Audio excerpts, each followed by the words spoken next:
आज Doubtnut app download करें। Doubtnut पर अपने सभी गणित, रसायन विज्ञान, भौतिक विज्ञान और जीव विज्ञान के डाउट्स का करो सफाया। बस प्रश्न की फोटो खींचो, एक ही प्रश्न को क्रॉप करो और तुरंत वीडियो सोल्यूशन पाओ। अभी डाउनलोड करें। हेलो, आज का प्रश्न है कि यदि फलन fx बराबर यहाँ पे एक सारणी के रूप में दिया हुआ है cos 2x sin 2x minus cos 2x cos x minus cos x minus sin x और यहाँ पर sin x और cos x, तब हमें बताना है, हमें इस फलन के बारे में यहाँ पर चार जो विकल्प दिए हैं उनमें से चुनना है कि माइनस पाई और पाई में केवल 3 बिंदुओं पर f डैश x 0 है और माइनस पाई से पाई में 3 से अधिक बिंदुओं पर fx मतलब फलन का जो अवकलन है वो 0 है। अगला x बराबर 0 पर फलन का अधिकतम मान है या फिर x बराबर 0 पर फलन का न्यूनतम मान है। चलिए देखते हैं किस तरीके से इस प्रश्न को हम यहाँ पर हल करने वाले हैं। सबसे पहले fx में यहाँ पर लिख लेता हूं कि ये फलन क्या लिखा हुआ है। ठीक है, ये मैंने लिखा कि cos 2x, यहां पर भी हमारे पास आ गया cos 2x sin 2x, ये आ गया माइनस cos x ऋणात्मक sin x, ये है हमारे पास sin x और यहाँ पर cos। अब देखिए मैं क्या करूंगा, इस सारणी को हल कर लेता हूं। ठीक है, तो देखो कैसे हम इस सारणी को हल करेंगे। fx बराबर हम जानते हैं कि जैसे cos 2x यहाँ लिखा हुआ है, तो सबसे पहले हमारे पास आता है cos 2x, उसके बाद हमारे पास यहाँ आ जाएगा ये cos x का cos x से गुणा, तो यहाँ पर आ जाएगा cos की घात 2x माइनस, अब sin x गुणा sin x करेंगे तो माइनस माइनस यहाँ पर हो जाएगा प्लस और यहाँ पर आ जाएगा sin की घात 2x। ठीक है, अगला आएगा माइनस का cos 2x, माइनस का cos 2x, इस पर माइनस लगाते हैं अपन। अब यहां से अगर मैं इससे गुणा करूंगा तो माइनस की cos की घात 2x आ जाएगा, ऋणात्मक cos की घात 2x, ये आ गया मेरे पास, और ये माइनस माइनस प्लस का आ जाएगा यहाँ पर प्लस का sin की घात 2x, sin की घात 2x। ठीक है, आगे देखिए तीसरा वाला टर्म हमारे पास क्या बन जाएगा, तीसरा वाला टर्म हमारे पास बन जाएगा sin 2x, तो यहीं पे प्लस sin 2x गुणा में आ जाएगा मेरे पास minus sin x cos x minus sin x गुणा cos x और बीच में फिर से माइनस आ जाएगा यहाँ पे sin x गुणा cos x। अब आगे जब मैं इसको हल करूंगा तो ये तो हो गया cos की घात 2x और sin की घात 2x एक बन गया, तो मेरे पास यहाँ पे बचेगा cos 2x और ये माइनस अगर मैं अंदर भेज दूं तो अंदर वाला जो फॉर्मूला लिखा है ये समीकरण हमारा cos 2x का ही लिखा है, तो यहाँ पर आ जाएगा मेरे पास प्लस cos की घात 2x, ये बन जाएगा। अब यहाँ पर भी क्या हो जाएगा, ये minus sin x cos x है, ये भी ऋणात्मक sin x cos x है। ठीक है, तो ये दो बार आ जाएगा तो ये sin 2x हो जाएगा, तो मैं यहाँ पे बोल दूंगा कि माइनस का sin की घात 2x बन जाएगा यहाँ पर। अब देखिए हमारे पास कुछ इस तरीके का ये हल बन चुका है, fx जो है हमारे पास वो ऐसा बन चुका है। अगर मान लो मैं इसका क्या कर दूं, अवकलन कर दूं f डैश x, मान लीजिए मैंने इसका अवकलन कर दिया, तो अवकलन करने पर क्या मिलेगा मुझे, ये देखिए इसको जब मैं हल करूंगा तो मेरे पास यहाँ पर आ जाएगा माइनस sin 2x गुणा 2 और यहाँ पर आ जाएगा प्लस 2 cos 2x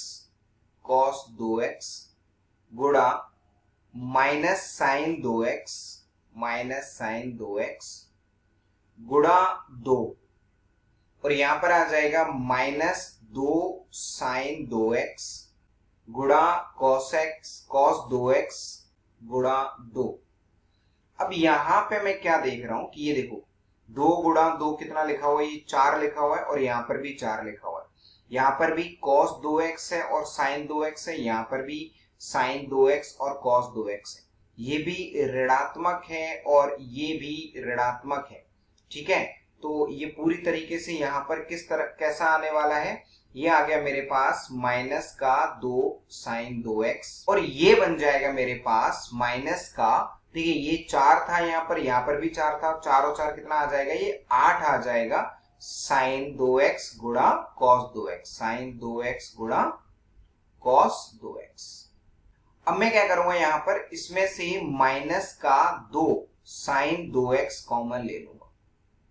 अगर मैंने ऐसा किया तो मुझे क्या मिलने वाला है यहाँ पर, देखिए ये बन जाएगा मेरे पास, एक आएगा यहाँ पर क्योंकि ये पूरा पार्ट हमने बाहर निकाल लिया है, यहाँ पे बनेगा प्लस प्लस, अब 2 लिया है तो यहाँ पे 4 cos 2x आएगा, 4 cos 2x ये आ जाएगा। अब देखिए अगर मान लो मैं इसको बराबर 0 कर दूं, ठीक है, मुझे यहाँ पे क्या निकालना था कि कहाँ कहाँ पे उच्चतम निम्नतम होगा, तो इसका अवकलन करके मैंने उसको किसके बराबर कर दिया, 0 के बराबर।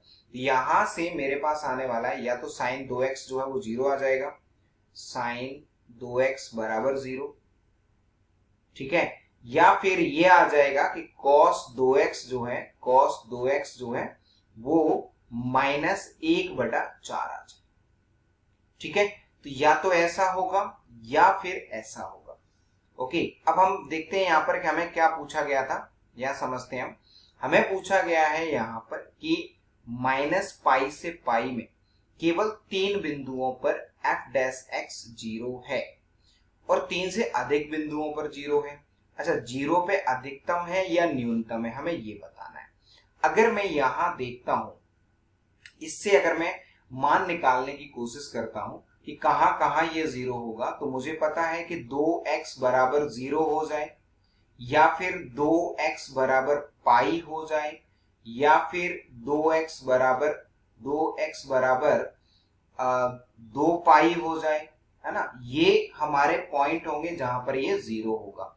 अच्छा, यहाँ पर ये भी हो सकता है कि 2x बराबर -π हो जाए पीछे की तरफ, ठीक है, और 2x जो है वो माइनस का 2 पाई हो जाए।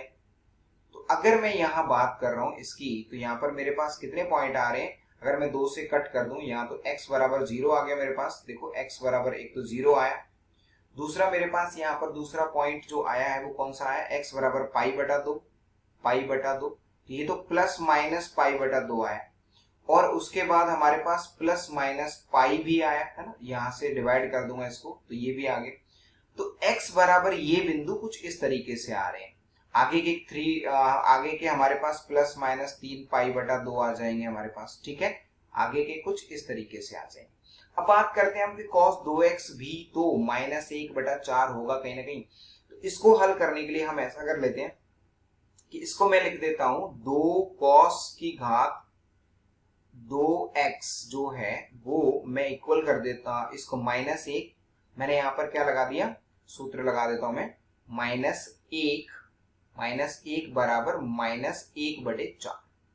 तो जब ये 1 उधर जाएगा, ठीक है, तो 4 में से 1 जाएगा, तो ये मेरे पास क्या बन जाएगा, 2 cos 2x बराबर मेरे पास ये जो बनेगा वो बनने वाला है 3/4। तो यहां से cos स्क्वायर जो x आएगा वो हमारे पास आएगा 3/8। अब मैं क्या देख रहा हूं कि जो cos की घात 2x है, अगर मैं उसका यहां पर ग्राफ बनाऊं, cos की घात 2x का अगर मैं ग्राफ बनाता हूं यहां पर, तो देखिए किस तरीके का ग्राफ बनेगा, ये समझते हैं थोड़ा सा। cos की घात 2x का जो ग्राफ आएगा वो कुछ इस तरीके का आएगा कि ये ऐसे आएगा, ऐसे रहेगा, लेकिन फिर इसके बाद फिर से ये ऐसे जाएगा, ठीक है, और ये फिर से इधर भी ऐसे जाएगा। अच्छा, ये बिंदु जो होगा ये तो इसका π/2 था, ये बिंदु हमारे पास π/2 था, लेकिन यहाँ पाई होगा इसका, और यहाँ पर भी यहाँ -π होगा और यहाँ पर भी पाई होगा। अगर आप यहाँ पे देख रहे हैं कि पाई के बीच में कितने बिंदु आएंगे, तो 3/8 1 से तो छोटा ही होगा, यहाँ कहीं आएगा। अगर मैं यहाँ पर एक रेखा खींच देता हूं, यहाँ पर मान लो मैंने एक रेखा इस तरीके से खींच दी, तो आप क्या देख पाएंगे यहाँ पर कि इसके बीच में तो कई बिंदु हैं, एक बिंदु यहाँ पर है, एक यहाँ है, 2 3 4 बिंदु तो -π और पाई के बीच में। तो इसका मतलब हम ये बोल सकते हैं कि जो f' 0 होगा वो कितनी जगहों पर होगा, वो 3 से अधिक बिंदुओं पर 0 है, -π से लेके पाई के बीच, ठीक है। तो हमारे पास एक तो ये सही हो गया। अच्छा, f 0 पर अधिकतम है और 0 पर न्यूनतम है, हम इस बात को थोड़ा सा देख लेते हैं। देखिए, अगर मैं 0 के अगल बगल इसको चेक करूंगा यहाँ पर, देखिए अगर मान लो मैं जीरो के अगल बगल यहाँ देख रहा हूं इस तरीके से कि ये हमारे पास है यहाँ पर जीरो, ठीक है, जीरो है, जीरो से जस्ट पहले ये ऋणात्मक हो तो ये ऋणात्मक और ऋणात्मक धनात्मक बन जाएगा, और जीरो से जस्ट छोटे पे cos 2x तो हमेशा धनात्मक ही आएगा, तो ये धनात्मक रहेगा। तो ये धनात्मक है और ये भी धनात्मक है, इसका मतलब इधर धनात्मक है, तो इधर ऋणात्मक आ जाएगा सीधा सीधा। तो इसका मतलब जीरो पे अगर इधर धनात्मक है और इधर ऋणात्मक है तो ये तो महत्तम बिंदु आ गया हमारा, ठीक है। तो हम ये बोल सकते हैं कि जो x बराबर जीरो है वो fx का क्या होगा, अधिकतम होगा, fx का अधिकतम होगा, ठीक है। और तो ये हमारे पास दो ऑप्शन जो है वो सही आ गए, ठीक है। मुझे उम्मीद है आपको ये सवाल समझ में आ गया होगा। धन्यवाद। कक्षा 6 से 12वीं से लेकर नीट, IIT, JEE वो एडवांस के लेवल तक 1 करोड़ से ज्यादा छात्रों का भरोसा। आज ही डाउनलोड करें डाउटनेट ऐप या व्हाट्सएप करें अपने सारे डाउट्स 8400 400 400 पर।